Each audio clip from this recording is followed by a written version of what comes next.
Bonjour et bienvenue à ce nouvel épisode du vidéo podcast Le Coin des Experts. J'ai le plaisir aujourd'hui d'être avec Caroline Leroux. Caroline est une praticienne en hypnose thérapeutique. Elle s'est formée et continue à se former à différentes techniques telles que l'hypnose, la PNL, le magnétisme, le rythme et des techniques quantiques. Elle est passionnée par l'hypnose et la psychologie ainsi que le développement personnel depuis plus de 10 ans et pratique l'hypnose depuis bientôt 4 ans. Vous pouvez retrouver Caroline Leroux sur les différents réseaux sociaux ici mentionnés. Dans cet entretien, nous allons parler bien sûr de la définition de l'hypnose et de l'hypnothérapie, comment ça marche, combien de séances avant de voir des résultats, est-ce qu'on reste conscient ou pas pendant une session, est-ce que tout le monde est réceptif à l'hypnothérapie, quelles sont les conditions, les problèmes que l'hypnothérapie peut aider. Et on va parler aussi de l'hypnothérapie et problèmes de stress, anxiété, problèmes digestifs.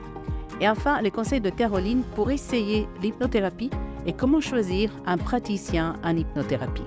Pour rappel, tout ce qui est discuté dans cette interview n'a pas pour but de diagnostiquer ou de traiter une condition médicale. Veuillez donc demander l'avis de votre médecin avant de mettre en œuvre tout nouveau traitement. Bonjour Caroline et bienvenue. Merci d'être avec nous aujourd'hui pour ce nouvel épisode. Je suis ravie de t'avoir avec nous, Caroline Leroux, hypnothérapeute. Oui, bonjour Rosaria. Merci. Alors, est-ce que tu pourrais commencer par nous dire pourquoi tu as commencé à t'intéresser à l'hypnothérapie? Oui, bien sûr. Alors en fait, j'ai découvert l'hypnose parce que je ne dormais pas ou peu. Et donc, j'avais essayé tout un tas de choses, ça ne fonctionnait pas, les médicaments, les psychologues, rien ne fonctionnait. Et un jour, la psychologue m'a parlé d'hypnose et j'ai testé l'hypnose avec une personne formée que à l'hypnose et du jour au lendemain, j'ai retrouvé le sommeil. Donc, ça m'a fait un déclic et je me suis dit, c'est ça que je veux faire. Et depuis ce jour-là, je me forme toutes les années pour développer mes compétences et pratiquer l'hypnose thérapeutique du coup. Waouh, c'est fantastique. Et pour ceux qui ne connaissent pas très bien l'hypnothérapie, pourrais-tu nous donner une petite définition? Oui, bien sûr.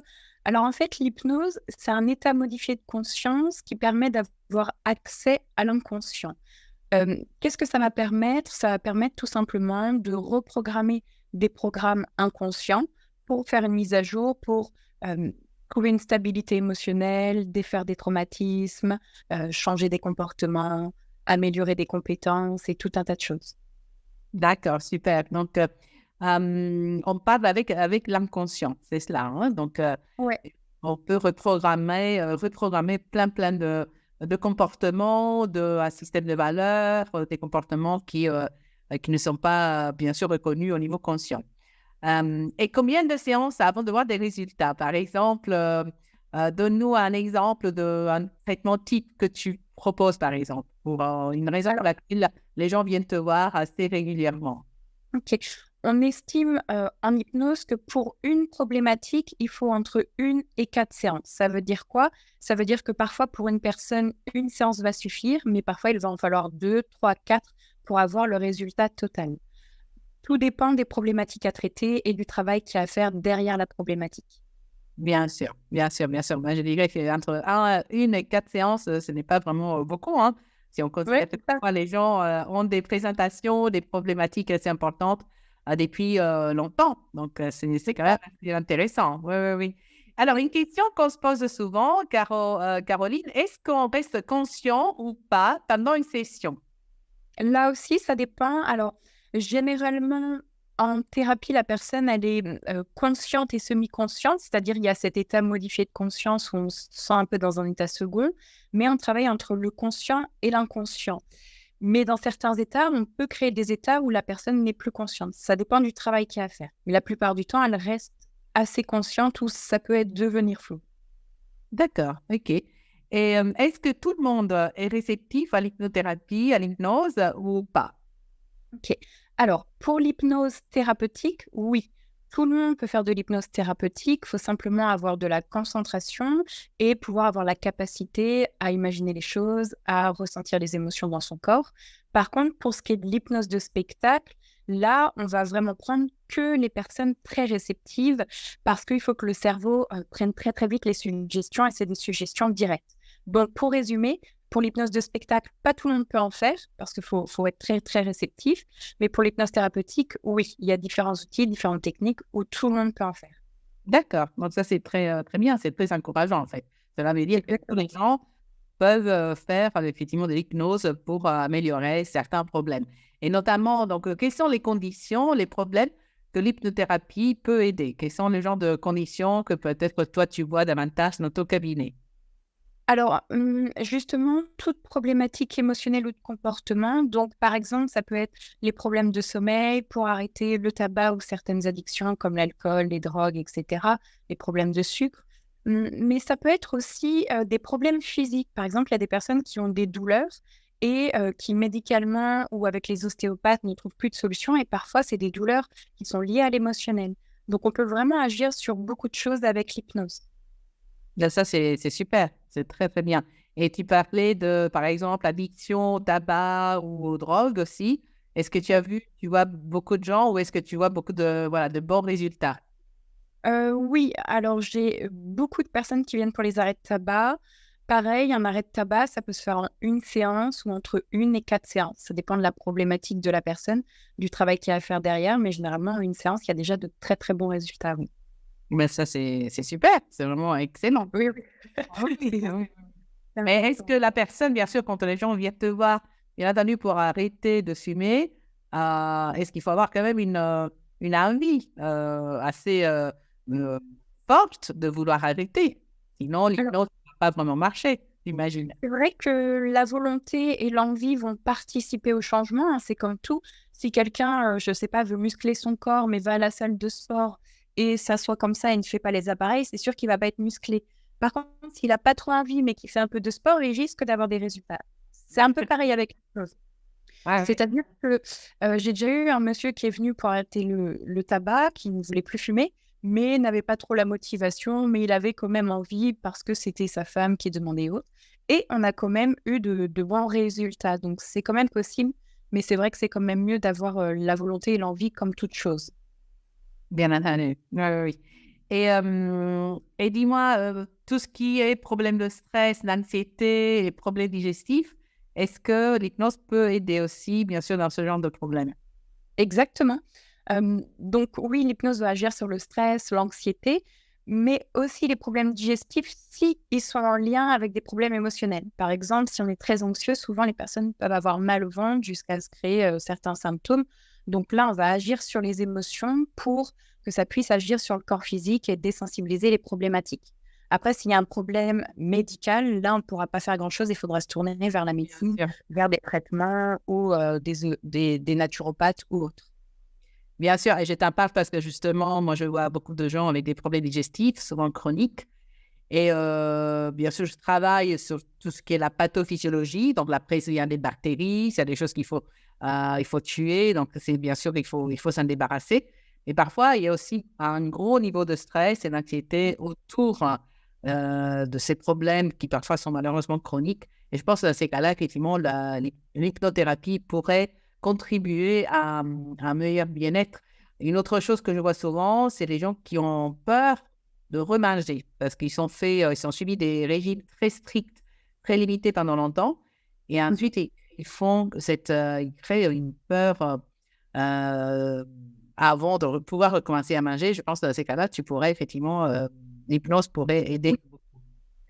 Justement, bah, dans ces problématiques-là, on va par exemple agir sur la peur pour la désensibiliser. Le but, c'est pas de l'enlever, mais de l'équilibrer. Ou bien, s'il y a une peur d'avoir des compulsions alimentaires ou autres, de travailler plus sur cette problématique-là. Mais oui, en effet, ça se complète avec ton travail. Ouais, oui, très, très, très bien. Et, euh, et quels sont tes conseils, Caroline, pour essayer l'hypnothérapie ou comment choisir un bon praticien? Est-ce que tu as des conseils? Ouais, c'est une très, très bonne question. En fait, pour choisir un bon praticien, déjà, alors, si on l'a pas au téléphone, on peut chercher sa photo ou essayer de trouver des vidéos. Il faut vraiment se sentir à l'aise avec la personne, sentir qu'il y a un bon feeling. Ça, c'est vraiment très important pour créer un bon lien thérapeutique et que le travail thérapeutique se fasse plus facilement. Après, de regarder éventuellement les avis, les formations pour voir si c'est sérieux. Mais je dirais surtout de se fier à son intuition et de tester et de voir ce qui se passe, quoi. Bien sûr, bien sûr.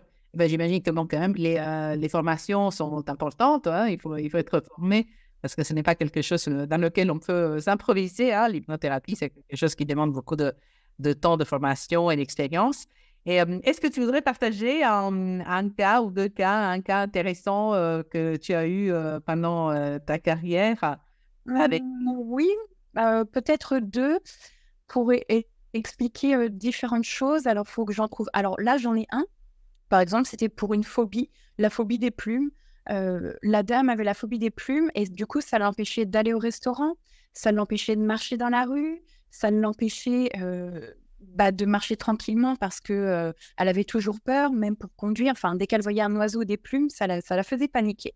Donc ce qui pouvait être un danger aussi pour elle ou même pour des repas en famille. Enfin, c'était vraiment catastrophique et au bout de la première séance, donc on fait l'hypnose et au début, donc quand c'est des phobies, je montre l'objet de la phobie à distance pour voir comment la personne réagit et je vois jusqu'où je peux m'avancer et tester la réaction émotionnelle. Et à la fin de la séance, la plume était face à elle alors qu'au début, c'était impossible. On a fait une deuxième séance. À la deuxième séance, elle a pris les plumes et au jour d'aujourd'hui, elle a plus du tout peur des plumes et elle va au restaurant, elle fait des repas avec ses familles, enfin avec sa famille, pardon. Elle se promène tranquillement dans la rue avec son copain. Donc là, c'est vraiment résolu. Et un deuxième cas un peu plus différent. Donc là, il y avait un problème systémique. Les problèmes systémiques, souvent, c'est quand la personne a un problème qu'elle n'arrive pas à résoudre, qui est en lien avec d'autres personnes, avec un groupe. C'est-à-dire, le problème ne dépend pas que de la personne, mais d'un groupe. Et là, donc elle, on a fait pas que 4 séances, vous imaginez bien, mais plusieurs séances sur plusieurs mois pour arriver à avoir le résultat qu'elle voulait. Donc elle, c'était la peur de l'échec, mais du coup, la peur de l'échec l'empêchait de se réaliser professionnellement, l'empêchait de parler en public, l'empêchait de faire des choses qu'elle aimait, ça l'empêchait à tout un tas de choses. Et donc là, on a réussi à dépasser la peur de l'échec. Elle a changé de travail, sa relation avec sa mère et sa sœur se sont améliorées. Donc il y a tout qui s'est mis en place, qui se sont améliorés là récemment. Donc il y a plusieurs types de problèmes et plusieurs techniques pour les résoudre. Et pareil, d'un cas à l'autre, parfois une de séances, c'est réglé et pour d'autres, il y a besoin d'une thérapie.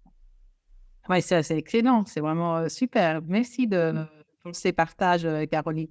C'est génial. Donc, la peur des plumes et ensuite la peur de l'échec, qui est C'est ça. qui est beaucoup La plus vaste. Et quand on parle d'échec, effectivement, ça peut toucher toute la vie. Ah oui, oui. Est-ce qu'en hypnothérapie, on a besoin vraiment d'identifier un point de départ du problème? Est-ce qu'il faut vraiment énoncer la cause du problème ou pas? Pas spécialement, mais moi, je fonctionne plutôt de cette façon. C'est-à-dire, la personne, elle vient avec un problème. Par exemple, j'ai pas confiance en moi. Je vais poser tout un tas de questions pour établir une stratégie, comprendre ce qu'il y a derrière la problématique. Donc, je vais chercher les émotions, les mécanismes inconscients. Et après, dans l'hypnose, on va aller voir la cause de cette problématique et apporter les ressources nécessaires pour que la personne puisse retrouver confiance en elle. D'accord. OK, OK. Mais c'est super intéressant. Et est-ce que tu aurais d'autres choses que tu voudrais partager avec notre audience aujourd'hui, Caroline? Mmh, pas spécialement, mais surtout de dire et de partager que c'est quand même important, de prendre soin de soi et de prendre le temps justement de faire du développement personnel, de se remettre en question pour évoluer et atteindre ses objectifs. Parfois, on croit que c'est impossible et parfois, il suffit juste d'essayer pour que ça devienne possible. Hem, donc c'est plutôt le message que j'aurais à faire passer. Non, mais c'est super. C'est un message super positif et très encourageant. Et surtout, quand j'entends ce que tu dis, franchement, et les délais aussi rapides pendant, voilà, qu'il Oui, faut parfois pour changer une vie, pour changer une habitude, ben c'est presque, presque incroyable, hein, si on peut se ouais. dire. C'est vrai que c'est assez spectaculaire, voire, presque de l'ordre magique, alors qu'en fait, non, on a tous la capacité, de pouvoir changer ses comportements et de réguler ses émotions. Ah, c'est super. En tout cas, je te remercie énormément, Caroline, pour ces partages aujourd'hui. J'espère que tu vas inspirer un grand nombre de personnes déjà à essayer l'hypnothérapie et pourquoi pas essayer l'hypnothérapie avec toi-même. Est-ce que tu travailles à distance, Caroline? Comment est-ce que tu travailles? Alors oui, je travaille à distance et en cabinet. Donc le cabinet, à Cannes, le Canet et à distance partout dans le monde. Donc ça se passe en visio comme là on est en train de le faire, soit sur Zoom, WhatsApp, Instagram ou autre. Ah ben c'est super. Donc effectivement, maintenant il y a plus de voilà, plus de limites, géographiques, Oui, grâce aux sessions Zoom, qui se passent aussi bien donc comme au cabinet. Effectivement, les c'est gens ça. voient des très bons résultats même si, ils viennent pas forcément te voir en cabinet. Exactement et je dirais même que pour les personnes qui sont sceptiques, qui doutent, justement tous les lundis soirs à 21 heures sur TikTok, je propose gratuitement de tester l'hypnose en live, sur TikTok. Donc les gens peuvent venir tester et découvrir l'hypnose, thérapeutique. Ah bah, c'est super, c'est très bien. Merci d'avoir partagé ça et on va bien sûr partager tes détails, avec, la vidéo dans YouTube et tout ça. Comme ça c'est une très, très bonne chose. Donc, est-ce que tu as beaucoup de monde qui vient, justement pour essayer, l'hypnose? Ouais, ça varie des soirs. Parfois, il peut y avoir 50 personnes, des fois 200, des fois 1000. Donc c'est vraiment très, très Ah aléatoire, ouais, oui, ah oui, comparable. oui, oui. Ah bah, Après pas toutes les personnes vont monter, mais oui, oui, il y en a quelques-unes qui viennent tester, bien sûr. ah mais ça, c'est super. Donc, ça, c'est, vraiment une très bonne initiative. Bravo, bravo Caroline. On va partager tes détails et en tout cas, voilà, moi, je suis ravie déjà, je te connais personnellement, donc, je peux juger effectivement voilà, de ce que Caroline fait, de ce qu'elle offre et en tout cas, encore une fois, merci beaucoup. Peut-être à une autre fois pour parler d'un autre Oui, sujet. avec Et plaisir. merci pour ton temps aujourd'hui alors. À très bientôt. Avec plaisir, Wanda. Merci. Au revoir. Merci à toi.